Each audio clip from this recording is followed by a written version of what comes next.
Welcome to Fantasy Football Tuesdays. Yes, every Tuesday throughout the season, we will be talking fantasy football. This is Cinco Squad. We have a lot in store. Travis and Taylor are engaged. We also have our boy Shane Moreland coming in on the show talking about the Miami Notre Dame game, Miami as a whole, and just ticket sales and like what it's like to work in that type of industry. It's going to be a fun time. We got a lot in store for you for fantasy football. But before we get into that, we have our Cinco Squad fantasy football draft order. Yes, that's right, our draft order. So we're going to be doing live here on the show. Let me get everything all set up. Guys, who is the underdog picks for you guys this year? Meaning... Which player? In fantasy football. So I'm not telling you. That's insider You info. literally told us last show. I gave you told enough. us. I gave away enough. Okay. I'm done giving it away. Now he's being like this, everyone. So, what is your underdog pick? Like, what is your underdog pick? What do you think? Who do you think is going to have a breakout? Alvin Kamara in the 7th round, if he's sitting there, is going to end up being a steal because people are going to pass on him because the Saints suck, and I don't think you should do that. Especially if you go receiver early and you build your team around receivers. He'll be a great late pick that a lot of people are going to pass upon, and you probably get him in the 6th round. All right. Well, Stubborn Jay tonight doesn't want to give away his secrets. That's a big secret. Yeah. I pretty much gave you all one of my strategies. Mike, he literally gave us the entire breakdown of his draft picks for next week, for Sunday last week. So, now he regrets it. Now he regrets it. But that's okay. Like, oh, okay. Well, Alvin Kamara, everyone. Alvin Kamara. So, what do you got? So, I've been thinking about this, and we've talked about it on here before. But honestly, taking Brock Bowers in the 1st round, I think traditionally, that's what we said last week. Yeah. We talk about how tight ends, they're hit or miss depending on the team and the quarterback and things like that. This is the new Travis Kelce of a few years ago, where it's worth taking him in the 1st round, because he's going to be the security blanket for Geno Smith or whoever's playing quarterback, which now might be Kenny Pickett. Yeah. Kenny's tiny hands Pickett. Depending on if Geno, I mean, people can make fun of Kenny all you want, but you get an NFL contract. Guess what? He gets to go to an arena every day, sit on the sideline, and play a game for a lot of money. For $6 or $7 million. Hey, he ain't no Kenny Rogers, though. So, I mean... The pitcher or the singer? The pitcher. Yes, the pitcher. Former Yankee. I like how people make fun of the backups, and they're always just like, oh, well, this guy is sitting on the bench. I'm like, yeah, he sat on the bench for 15 years, got paid so much money, and then got to go to an arena every single day for his job. Something that we desire to do every single day. I feel like it's actually more mentally grueling to always wonder if I'm going to get my shot again when you know that you maybe blew it one time. So as much as yes, people would still probably, when they look at the bigger picture, like, I wish I could be in that guy's shoes. Like, you literally get to play a game for a living. The mental anguish of knowing that, I'm putting in this time, I'm putting in the work, I'm investing in my physical development, but you may never actually play a game. That's pretty daunting. It's daunting, but I think it's accepting at some point. You got to accept it. Like Chad Henne accepted it, that he had to be who he was in order to allow the Chiefs to be great. Like, he had to be a great number 2 quarterback because he had to help the scout team defense play well, or the number 1 defense play well in games. So if he doesn't go into practice and going hard and has this mentality like, I should be a starter, and doesn't help the team, he ultimately is not on the team. They need someone in there to accept that role. I just don't think Kenny Pickett was given a good chance. He was given a chance with a mediocre offense in Pittsburgh, and I know we're kind of going off topic here, but it goes back to my notion about quarterbacks in the NFL that we're throwing these guys into the fire so early when they're not ready. And look at Baker. Baker is a prime example that your Tampa Bay Buccaneers gave him a chance after 6 years of learning the game and learning how to be a professional quarterback, that he can't just do everything he does in college. Let's be real. He got out of quarterback graveyard. Once anybody leaves Cleveland, they'll probably be better. And we know that. 40 quarterbaks in the last 25 years. But it's just in general sense. Look at Bryce Young. Bryce Young was chastised his first year. He was told he's never going to make it out of the league. He's going to be gone after 2 years. He needs to be traded. And then the second year, he improved. Andy the Red Rabbit. But isn't that like the point of the NFL is to grow and develop? I agree with that. So That's why I'm always so, like, a little bit hesitant. You're not getting away with it. Who's your underdog? Yeah, who's your... My underdog? Yeah. I asked the question. I'm the That's host. all right. We So get now we go to the draft picks. Don't worry about that. No, sir. We need an answer. My underdog pick is going to be... Drum roll. He didn't make the top 100, and I said it last week, and it's bullshit, Okay. is Devonta Smith. All right. I can see that, especially because you talk about improvement. He seemingly has improved every year that he's been in the league. I don't get that. I don't get that statement because he's not done nothing but a catch for over 1,000 yards every year he's been in the league. Right, but it just, to me, eye test wise, he's become a better route runner. He's become a better guy at going after and going to get the ball, and he's been able to make adjustments. I would say that's how he's progressed. It's not necessarily raw ability. It's just his ability to adjust now that we talk about all the time. You know, they have film on you now. So defenses have film on him on how the routes he runs and how he runs routes and the types of passes he likes to catch in the system. And so he's been able to adjust. I guess that's what I mean more. That he's continued to evolve as a receiver. Everybody's bent over the fact that Saquon can't come close to last year, which means if the receivers don't step up, the offense takes a big step back. So I guess that's what people are kind of banking on, is that if they're going to switch things up a bit because people are going to queue on Saquon a lot more, that means both him and AJ have to be much better than they were last year. He jumped over a guy backwards. I don't think queuing on him is exactly going to stop Saquon Barkley. But you would imagine that teams now have a single game plan, which should make the game a lot easier for any receiver on the team, right? Correct. Yeah, absolutely. Yeah, well, go fucking Birds. Let's go. Let's get it. Yeah, All right, let's get into the draft order here. Okay. All right, so we got the spin of wheel, the spin of death. I'm gonna hit. It says click to spin. This will be going from. Do you guys want to go from 10 to 1 or 1 to 10? Normally it's 10 to 1. I would say 10 to 1, yeah. Let's do that. Okay, so Most people go 1 to 10, but let's go 10 to 1. Let's go 10. So for the 10th pick in the 2025 Cinco Squad Fantasy Football Order will Give me be the 10th pick. I'll be just picking from the same spot. Come on, Green. Come on, Green. Lucky Green. Come on. Go out. Oh, no. it's Mr. Trey Day. Oh, no. Hey! Let's remove from the list. All right, number 9. Okay. Why am I nervous?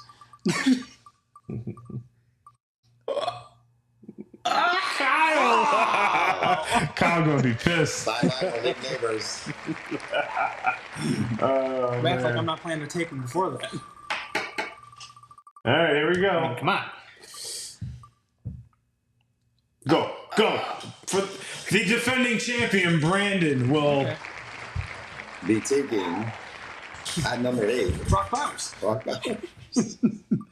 Actually, you might have a muscle. Who we got? Who we got? Yeah. Will it be my dad? No, my dad's gonna get this pick. Yep.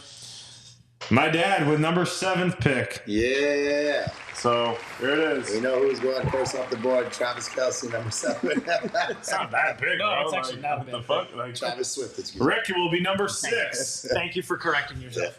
Guys, Rick is number 6. The 3 of us are still up there. We did not fix this, ladies and gentlemen. I'm literally John spinning did it live. John did not program this I wheel. can't fix it. I'm Wait, literally put spinning top 3. There we go. There goes Jamie at number 5. Right in the middle. Right in el medio. Well, at least you know what pick you have every round. Yeah. Down to Big fan of 4. the 5th, but that's okay. Yep, that's me. So I'm number 4. Thank you. Top 3. Let's go. Is Mikey gonna get Chase, Bijan, or CD? Mike's like, I'm fine, not biased. Mikey, there it is. There it and is. Mikey gets CD now. How do we go? How do we go? Cowboy? 5 Yeah, even for me. How do we go from 10 through 6? No, none of us could pick. I know, we get And back to back to back. 5, 4, 3. So now, Is it gonna be Fonz or OP, baby? Who's gonna get Jamar Chase? it's Fonz. It's OP. Fonz will get The the number 2 pick. Fonz Which will means- And probably then take OP will be the number 1 pick in the 2025 fantasy. Let's just spin it. Who's gonna go? Bijan. OP needs it after I don't the know. way he Who's played. gonna go? Crazy. Hey, It could be you know, anyone. If this was like the NFL for real, where the team that was suffering a lot last year got the 1 pick, OP needed this 1 pick, man. He did not have a great year last year. You came in last. Huh? You came in last. Who came in last? You did. You did. In what? Fantasy. I did not. What do you mean? come In last what? What are we in the league. talking about? You lost in the you lost in the first fried chicken contest. You were That don't count, bro. you were the lowest seed in the consolation, so technically you would have gotten the first overall pick. Yeah, but I wasn't. How does the that last, not count? I wasn't last. I wasn't the worst record Right, in the but- whole league. Right, but you lost the consolation. The bracket. consolation playoffs don't count. Bro. It would have counted. It doesn't. So, people, do the consolation playoffs count? Please Towards tell us. rankings. The It only, should. the only thing that counts in the playoffs are the people advancing to win the league. The consolations All don't right, mean so let me shit. go over this again. Okay. Shut up. Number 1 overall pick is OP. Number 2, Fonz. Number 3, Mike. Number 4, me. Number 5, Loudmouth J. Number 6, Rick. Number 7, my dad, Pat. Number 8 would be Brandon. Kyle at 9, and to take us home, Trey Day at number 10. So that would be the 2025 draft pick. We'll probably be going live for that just for shits and giggles. But we got a lot of fantasy to talk. We're going to be doing this every Tuesday, coming at you with different fantasy do's and don'ts, potentially, how the league's going, and just overall, like, what we think about fantasy in general. So, and then we're going to talk about our fantasy football, college football edition. This will be the day we wrap up and say who won that week. So, but let's bring on our guest of honor, who will be joining us throughout this 2025 college football season. He's from the Tampa Bay area. He is the Miami Hurricanes were 11-1 last year. That's right. He picked up Cam Ward from the airport, drove him to the university, and he was there at draft day to give him his hat. Let's bring on our good old friend, Shane Moreland. What up, Shane? Woo, Shane. What's up, Shane? I'm going to mute you. What up? Shane, what's going on, brother? Not there at all. So, Shane, Yeah, I'm doing great. what's the vibe been like in Miami this week? The vibes, man. The energy's building, boys. Energy Sunday night, and then honestly, I've been waiting for this since pretty much December of last. So I mean, it's gonna be a good football game. I think it's all gonna come down to Notre Dame's running back and quarterback play. So I think those are gonna be the biggest factors. But a huge game for the University of Miami. If we can win this game, I think the rest of the season. But if it's a close one, I still feel good. But if Notre Dame,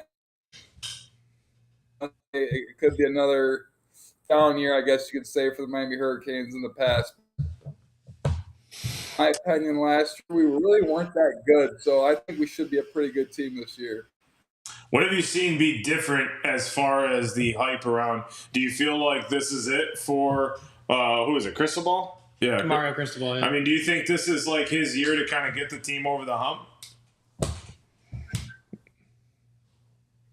You guys have seen it. We don't leave the state of Florida for a while, so I mean, we have a very fair.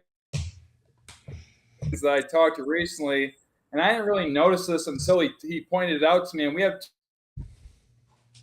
so we got to go up to Pitt, and then we got to go to Vod Tech to finish out the season. So trap games, but we're healthy this year, and that's what we didn't have defense, healthy last year. Ruben Bain, our best defensive player, got hurt against Florida.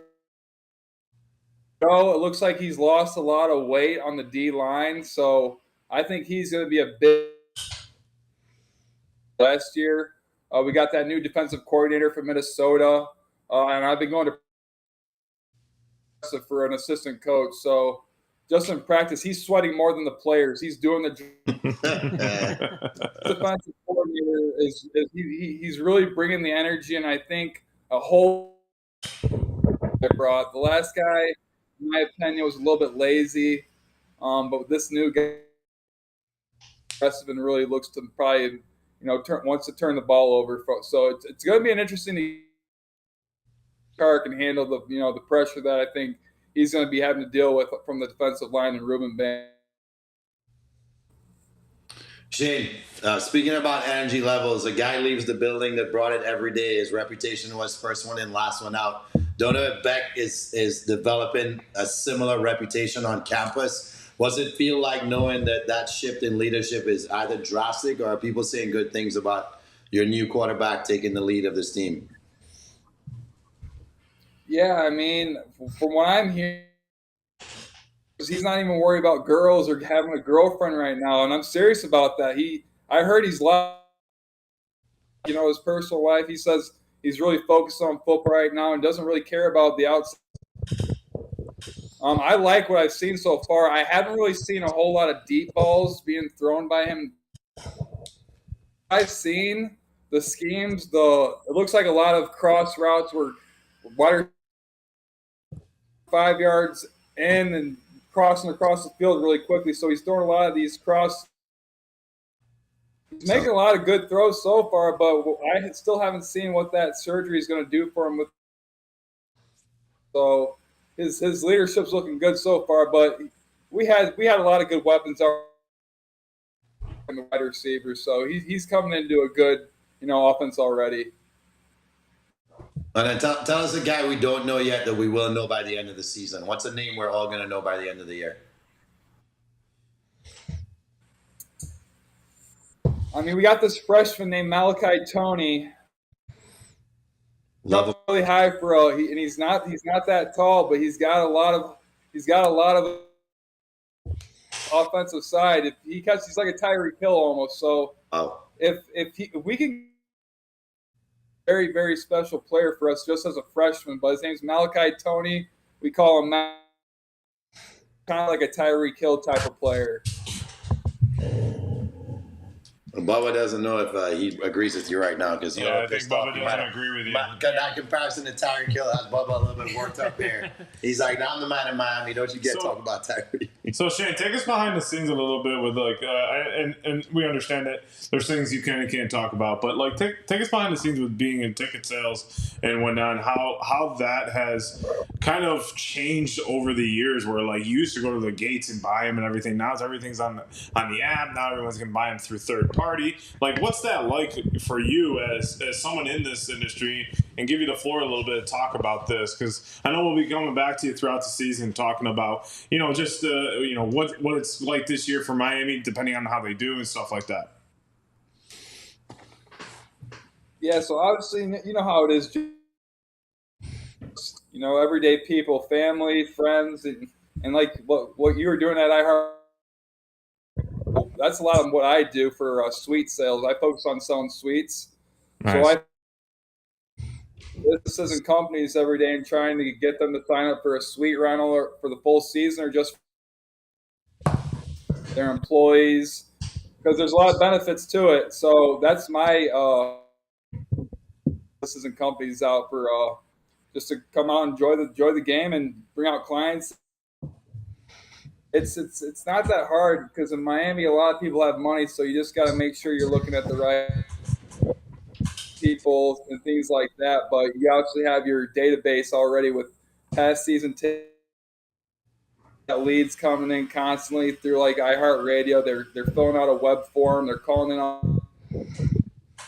And then honestly, what I've been seeing being implemented in a lot of these sales offices are artificial intelligence sales robots, and that's what we've been using to the software called Conversica, and it's literally this robot that we give the robot a contact thousands and thousands of people overnight while you sleep, generating hot leads for your salespeople. So artificial intelligence is going to be a very, this robot this year for us, I don't want to tell you how much it's sold, but it's a high amount of revenue, so it's working. But what it comes down to too is your schedule. I had Florida and Notre Dame on my schedule, obviously, so it was a lot easier sale. Florida State, that was our premier game. And Florida State last year really wasn't that good. Game wasn't. We still had a very very good crowd. It was a packed stadium, but at the in my opinion, a tough sell for my suites because at the end of the day, I still have to sell to the post on to them, and if their team's not good, they don't want to come out really and watch them play most. a factor in ticket sales too. If your team's good and you have a good schedule,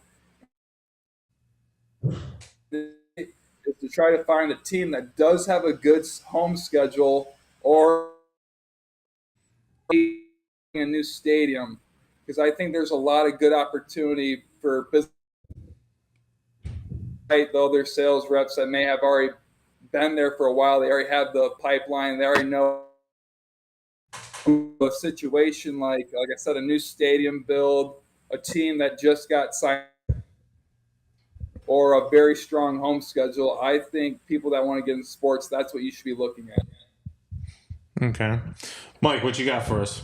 So talk about, getting in contact with these companies, these businesses, getting people into the suites. I was curious, have you seen with that, as NIL has become more popular, boosters and things like that, have you seen kind of the way you have to approach it change a little bit based on maybe people that are making NIL deals or gathering more boosters and more money? We had players this year reach out for suites. To be honest with you, we didn't for a full season suite. I think like you said, Mike, with the NIL talks right now, to move their money around and buy things like that, I think we will see players use their NIL money to buy tickets and suites for their family, friends, and things. Seen it yet, so I think they're still trying to figure out how to move that type of money around where they can have some players reach out this year and their family members for suites using their nobody ended up buying for whatever reason. I think, like I said, we had to get lawyers involved and they're being talked about. But this whole NIL situation, I think, is a great situation. There's a lot of money down here. It's a great place to live. So I think the NIL end up favoring, a school like University of Miami or these schools in the bigger market. It's going to be a good thing for us. Jay, you got some? Yeah, ACC is wide open this year. You're mentioning that a lot of favorable opportunities for your team because you're staying in state a lot. We kind of saw last year that didn't really translate into whether or not the committee respected an ACC champ. It doesn't look like the conference has gotten that much better. I know the big talk is Clemson right now. Where's your head at right now, taking the bias out of it? Give me your breakdown of who you think will emerge out of the ACC. Yeah, I mean, I've been reading all these articles, all preseason articles, who's favored, and a lot of people, like you said, Jamie, a lot of people are very. Klubnik is the favorite for Heisman, and I'm really surprised by that. I mean, I did. He did have a nice jump from his first year as a starting quarterback to last year.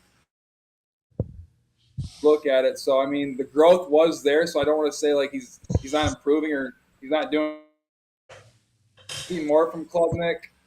They got a lot of good pieces all around on both sides of the, in my opinion.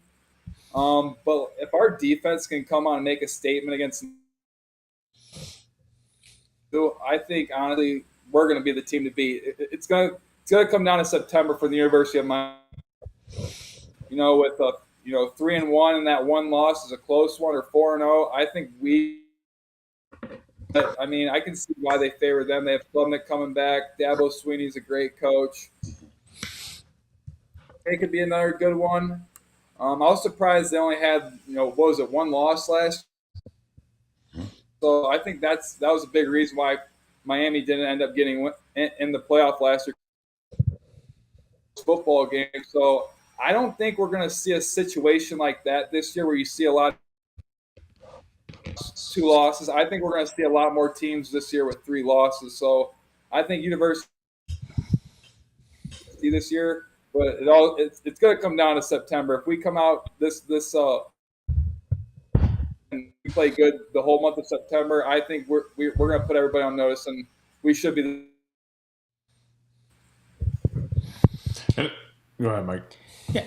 One guy I wanted to ask you about, because I saw it in passing today, with your experience with Miami so far. So a big member of last year's team Xavier Restrepo. He actually got cut by the Titans today. So kind of seeing him firsthand, what would you say a team can look to him to do, and what would make him beneficial to a new team picking him up maybe on waivers?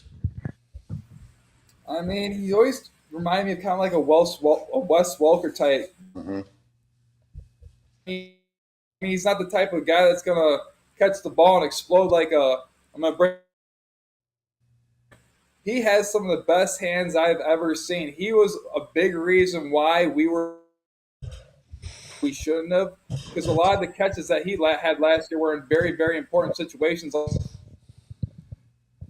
where we need to get the first down. And like, if you see some of these catches, he's literally falling down.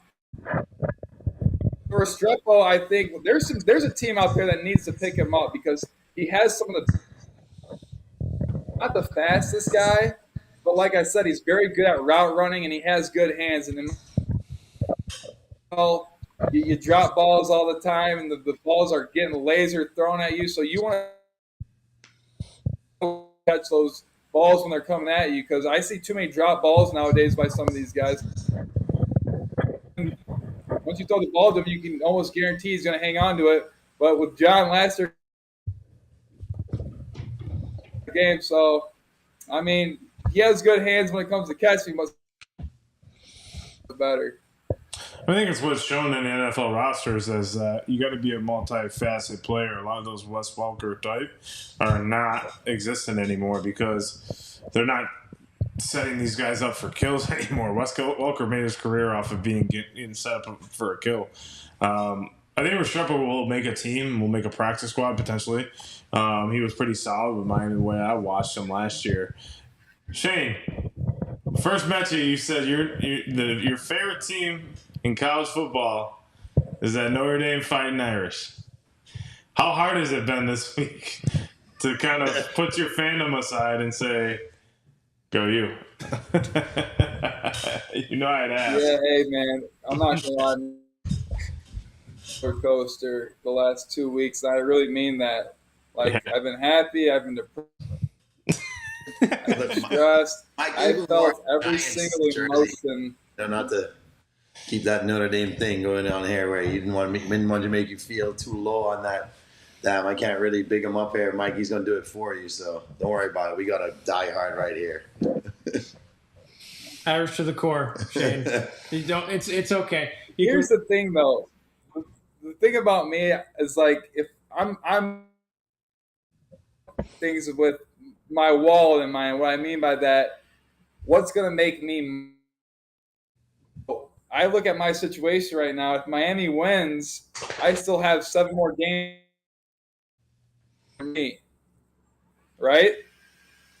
If Notre Dame wins, I'm still win-win. One, and my favorite team won. But what I would need to have to beat LSU. Yeah, because that will still help. That will still help me with my. Yep. But here's the thing, too, boys. If Florida ends up losing to LSU, both teams are going to be 3-1, and that's going to be. And what's the Florida's coach's name again? Billy Napier. Yep. Yeah, that's going to be a hot seat game. So if Florida loses to LSU and we lose to interesting game. Yeah, I mean, and the thing that we saw a lot in the SEC documentary is that he can be bought out. They raised $27 million right after the Kentucky game, so they're not afraid to spend money. Cristobal has turned that community around and kind of got that swagger back into Miami football. Now, this is a pure question off myself. Wouldn't you like to see them go back to the Nike uniforms? Or get a Jordan brand deal? John, everybody says that here. People don't like Adidas really here, but I mean, I don't mind it. I like Adidas, but These to step up its game in the uniform play, and we'll talk to Fonz here about the top uniforms on Thursday. Make sure you turn into that episode. I wonder if he'll talk about that Miami, because that Miami black uniform and the black helmet looks pretty cool. I'm not gonna lie. No, it's nice. Who do you got? Game. What'd you say? Who do you guys like in the game? In the game? I don't know. To be honest with you, I think it's going to be a close game. That Miami crowd is definitely going to be something of. It's going to be loud, right? And I've been in that. All three of us have been in there, in that stadium, and it gets loud in there. And I've been there for the one game where you guys won, where Miami won on a last minute throw. I forget what game it was, but I'm going to take Miami. I'm going to take Miami by 3 on a game winner. I'll take Notre Dame by 14. I feel like if it's a normal, shitty, swampy, terrible, humid day, advantage Miami. What do you mean? What if it will? It will. Yeah, but it's a night game though, isn't it? It's 7 o'clock. Yeah, so it's Miami in August. I get it, but I feel the conditions. If here's what I'm trying to get to. If the conditions are such that it's a rainy game and it's wet, and you could take away some of Notre Dame's speed, and you could take away some of Miami's speed, and it's more neutral, then I feel like it goes to the team that's a little more hard nosed. I don't see Notre Dame losing 2 season openers in a row. So I think it's going to be a shitty weather kind of situation game. The fans will still love it. Let it rain all day long. Close game, sloppy. I think Notre Dame ends up pulling it out late. Yay. Can you let us know what your pick is, or you're not allowed to? Let me ask Mike. Let me ask Mike. Mike, I haven't really followed a whole lot of CJ Carr. What have you heard about growing up a Notre Dame fan and these type of games? You know, we have never really seen a quarterback from Notre Dame ever really win like a big game like this. You know what I mean? Yeah. Oh, 100%. Pretty much what I've been hearing ever since they recruited him, and especially since they hit camp in the spring and then summer, was you can expect that this will completely open up the passing game. He's probably the best pure passer they've had in a long time, maybe since, I guess you could say, like Brady Quinn, Jimmy Clausen type of time frame, and he might even be better than them. The one thing you are losing from Riley Leonard is Carr can't run the way Leonard did, but it's not supposed to, from what I've heard, they're not expecting it to impact them that much because of the 3-headed monster they have running back that can supplement any running that Leonard did. And Carr is twice the passer that Leonard was. Something too. How hurt was Jeremiah Love last year in the college football? Yeah. Look at his four games, bro. Like, they really weren't that good. He had one against Indiana, and that was it. So was he pretty banged up? Yeah, as far as I understand it, his hip was pretty messed up. That's why they went to Jadarian Price so much on the run and really had Love, kind of stick his feet in the ground and throw some pass blocking. But even so, he said with that busted hip, he was like, my rule is, I'm not going to try to hurdle anybody. His first rush of that game after he said that, he hurdled somebody. So he was pretty banged up, but that's what I like about Jeremiah Love the most is that... You're not really banged up if you hurdled someone. I mean, well, the question is, if his hip was as bad as they said it was, what else can he do if he can hurdle somebody with that? But I like the fact that he still got out there and did anything that Freeman and the offense asked him to do. So I'm excited to see what he can do this year, at 100%. But I feel like Texas figured out the blueprint. And what did he have? Like 3 catches for 8 yards or something in that game. That was going to be a running game type game, right? Yeah. So, but they figured out the blueprint, right? And I feel teams are seeing that now. So we'll see whether or not he's even going to have an opportunity to be the man we think he is. We're not going to see great highlights, but our team's going to make it boring for us. Yeah, you know what I mean. Yeah, I mean, we'll see. We'll see throughout the season. I mean, Notre Dame's got a chance. I mean, Shane, he's not even he's wearing Giants Don't give. We're not gonna let him slide off of his this. Notre Dame hat. He was not. We're not gonna let him slide off of this. He said yesterday, over the last 4 years, he's had higher expectations for his New York Giants over the Notre Dame Fighting Irish. So, not letting you slide off that yesterday. I'm not trying to slide. I watched him win Super Bowls. I haven't watched Notre Dame win anything. In this era, man, like they won.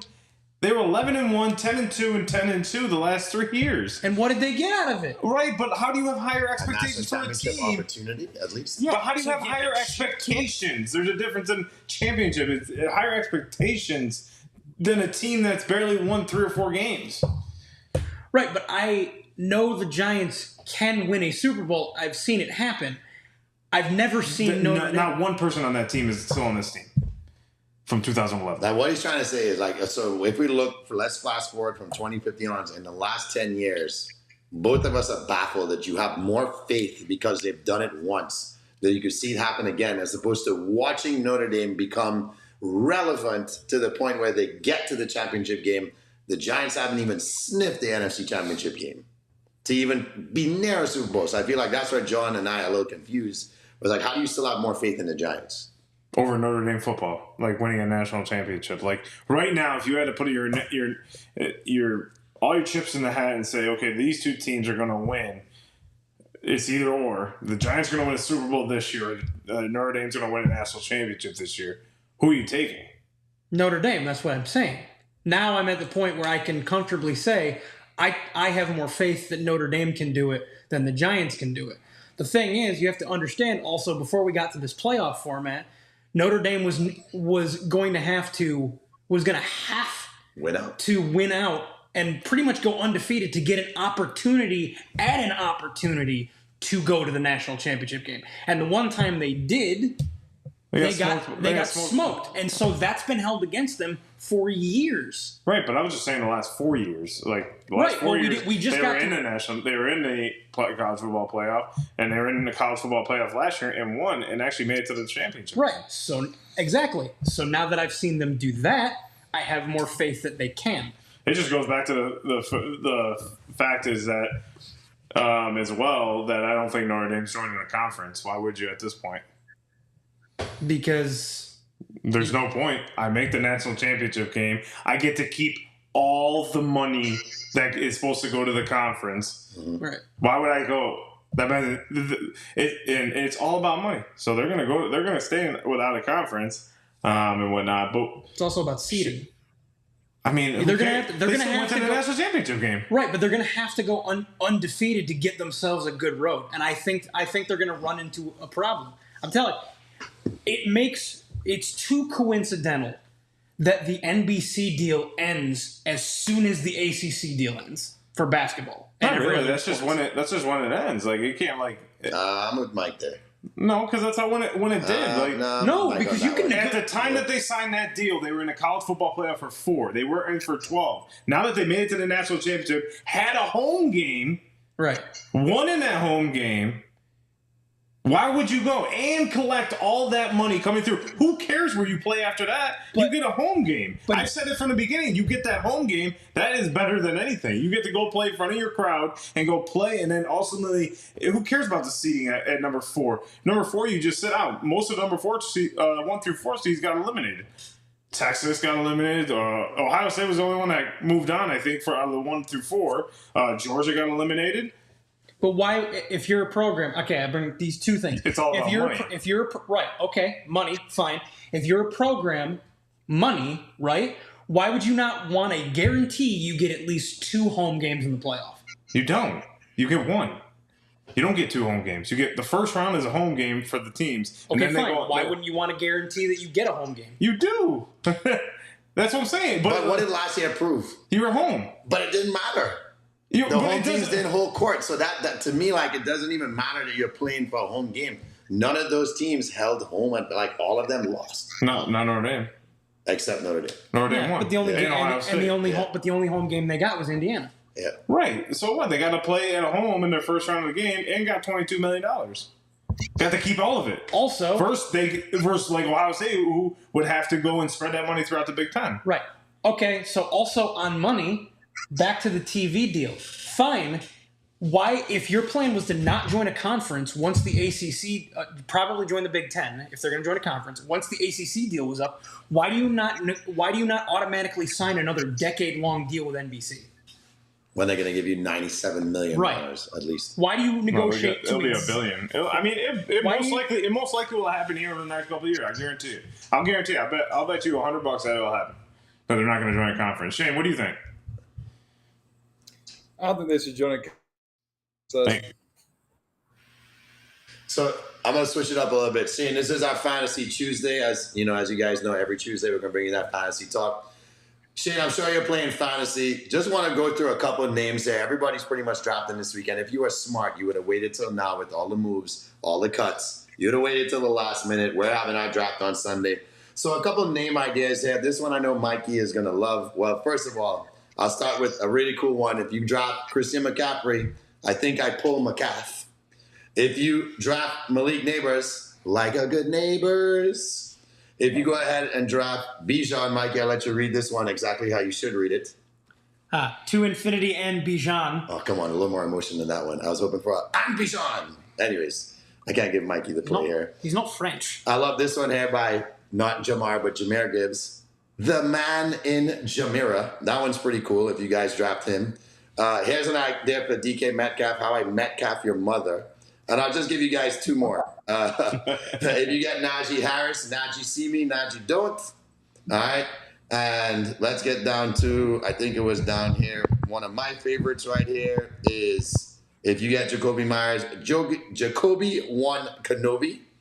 And finally, last but not least, and this goes for John, if he gets Drake London, he will Drake it till you make it all year long because we know he'll be draking it to try and make it to win our league. So, why me? Why would he do Why would I pick Drake London? Huh? Why would I pick Drake London? I'm just saying, if somehow he gets to you, Oh. you have to fake it till you make it to win the league. I'm just playing on the words. Oh. You're going to be draking it till you make it to win our league.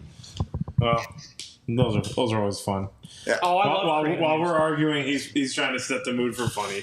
Yeah, I mean, we have to end the show on a non-debatable money. Well, Shane, we'll be seeing you throughout the season, man. Good luck this weekend in Miami. Hope you have a great time. Let us know. Send us some videos. Let us post it on our socials for us. Make sure you guys go to follow Shane on social media. We'll post it in our description. Shane, have a good night, man. We'll talk to you here soon. I'm going to say one more thing. Got you. 28, Notre Dame 20. Ooh. What do you say? Miami 28, Notre Dame 20. Oh, boy. And there it is. Drop Mike and Shane. Shane, we'll see you throughout the season, brother. Have a good weekend, man. See you, Shane. See you, Shane. Oh, nope. That's Shane. Well, everyone, we're trying to figure out this new setup, so give us a little bit of break here. Oh, there it goes.